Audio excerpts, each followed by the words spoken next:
શ્રી ગણેશાય નમઃ. નમસ્કાર દર્શક મિત્રો, ધર્મ જ્ઞાનમમાં આપનું સ્વાગત છે.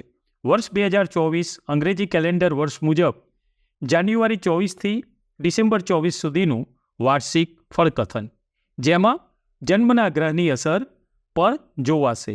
આ એક જનરલ પ્રિડિક્શન છે, જેને જન્મલગ્ન યાદ હોય તે જન્મલગ્ન મુજબ અને જન્મ રાશિ મુજબ પણ તમે જોઈ શકશો.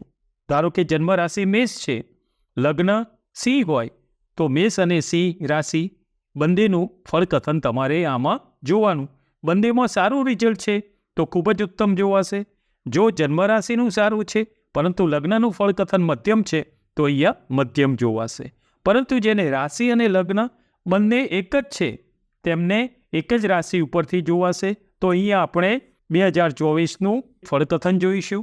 એમાં આપ શું કરશો તો વધુ પ્રોગ્રેસ કરી શકશો, તમને વિશેષ લાભ કેવી રીતે મળશે એની ટ્રીપ પણ અહીંયા આપવામાં આવશે. મેષ લગ્ન અને મેષ રાશિ જેની છે તેમને 2024નું વર્ષ કેવું રહેશે તે વિશે આપણે જોઈશું. મેષ રાશિ અલય. વર્ષના પ્રારંભથી દેવગુરુ બૃહસ્પતિ આપની રાશિમાં મેષ રાશિમાં ગોચર કરે છે, જે આપને માટે શુભ છે. જેમની દ્રષ્ટિ 5મે 7મે અને 9મા ભાવ ઉપર પડશે, ગુરુની દ્રષ્ટિ શુભ ગણાય છે. આ વર્ષે પ્રથમ આપનું વ્યક્તિત્વ જોવાશે. આ સમયમાં તમારા વ્યક્તિત્વમાં બદલાવ આવતો અનુભવાશે. તમને અત્યાર સુધી જે તમે આગેવાની લઈને કામ કરવામાં આવતું હતું ને, તમે જે આગેવાની લઈને કામ કરતા હતા ને, આપને જે એમાં અબજસ મળ્યો, કામની કદર ન થઈ, હવે બધાની સાથે રહીને કામ કરવાની પદ્ધતિ કેળવશો. તમારી જાતે તમે બદલાવ લાવશો. વર્ષના એપ્રિલ મહિનામાંથી થોડો ઓર બદલાવ જોવાશે. મે મહિનાથી ગુરુ બીજા ભાવથી ગોચર કરશે, તેમાં આપણે ઇન્કમમાં વધારો કરાવશે. ઇન્કમના સાધનો વધશે, આર્થિક લાભ પણ એનાથી જોવાશે. બીજી એમની દ્રષ્ટિ થશે ગુરુની 5મા સ્થાને દ્રષ્ટિ થતાં વર્ષના પ્રારંભથી 5મો વિદ્યાર્થીઓ માટે વિદ્યા અને સંતાનનું સ્થાન છે, તો વિદ્યાર્થીઓ માટે આ સમય બહુ સારો રહેશે. ભણવામાં મિત્રોનો સાથ અને સહકાર આપને મળી રહેશે. આપની રાશિના સ્વામી વર્ષના પ્રારંભમાં આપની રાશિથી 9મા ભાગ્યસ્થાને સૂર્યની સાથે યુતિ કરશે. આપના રાશિના સ્વામી મંગળ એ ભાગ્યસ્થાને યુતિ કરશે સૂર્યનારાયણ સાથે, તો આપના પરાક્રમમાં વધારો કરશે. પરંતુ સાથે સાથે સ્વભાવમાં થોડો બદલાવ આવશે, કેમ કે સૂર્ય સાથે આપની રાશિના સ્વામી મંગળ હશે, એટલે સૂર્ય મંગળથી આપને ગુસ્સામાં વધારો કરાવશે.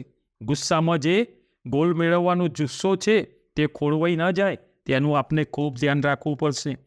અને 5મા સ્થાન એ સંતાનનું સુખ પણ એમાં જોવામાં આવે છે, તો સંતાનના સુખમાં અહીંયા તમને વધારો પણ થાય. 7મા સ્થાનેથી દ્રષ્ટિ ગુરુ મહારાજની આપના વૈવાહિક જીવનમાં શુભ સૂચવે છે. એ સારો શુભ સંકેત આપે છે, જેનાથી એમાં શું થશે કે જેના લગ્ન યોગ જેના ન થયા હોય તેને માટે આ યોગ્ય સમય બની રહેશે. આપને આપનું યોગ્ય પાત્ર અહીંયા તમને મળી રહેશે. આપનું વૈવાહિક જીવન આનંદિત અને મીઠાશભર્યું બની રહેશે. 9મા ભાગ્યસ્થાને દ્રષ્ટિથી જે આપના રાશિના સ્વામીને બળ આપશે, પરાક્રમમાં વધારો કરાવશે. સાથે સાથે લાભ સ્થાને 11મા લાભસ્થાનેથી શનિદેવ ગોચર કરશે, એ મળતા લાભમાં વધારો કરાવશે.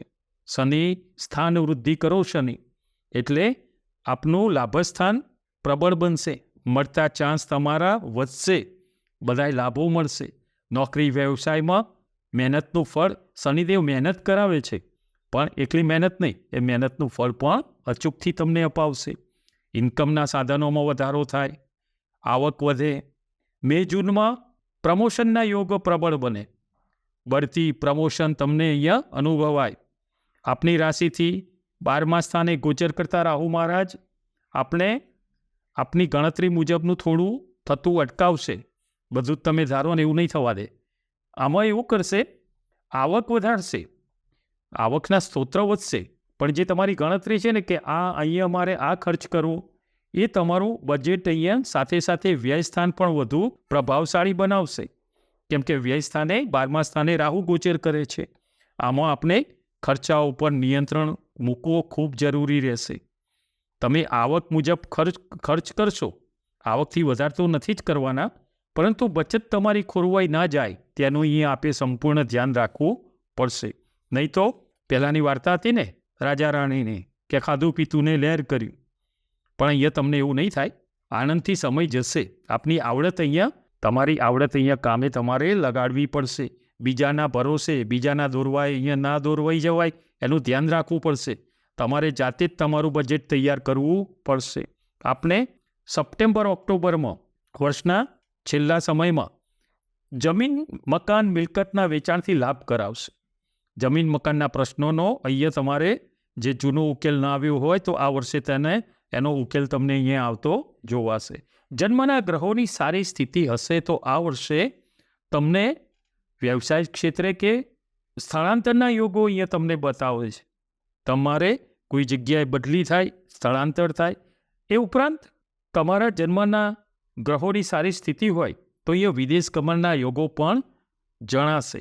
ઓવરઓલ જોઈએ તો આ મેષ રાશિ માટે 2024નું વર્ષ ખૂબ જ માન સન્માનવાળું, ઉન્નતિ અપાવે એવું, આર્થિક સુખાકારી અપાવે એવું, તેમજ તમારું ધારેલું સ્વપ્ન પૂર્ણ કરે તેવું આ વર્ષ 2024નું જોવાશે.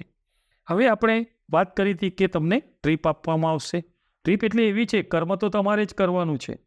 તમારે આ તમે જેવી રાશિ વાંચો અને બીજે દિવસે સૂર્યોદય થાય એટલે નહીં ધોઈને તમારે ગણેશજીની પૂજા, ગણપતિ દાદાની પૂજા કરવી અને ગણપતિ દાદાને ધરો ચડાવવી. ગંગ ગણપતે નમઃ મંત્ર બોલી ગણપતિ દાદાને ધરો ચડાવવી.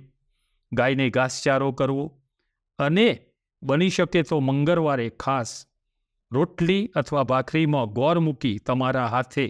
ગાય તો બધું જ પણ શ્રેષ્ઠ છે, પણ લાલ ગાય મળે તો બહુ જ સારું ગણાય. નહીં તો કોઈ બી ગાયને તમે રોટલીને ગોળ તમારા હાથે ખવડાવશો તો બહુ જ ઉન્નતિ આમાં તમને જોવાશે. નમસ્કાર દર્શક મિત્રો, જય શ્રી કૃષ્ણ.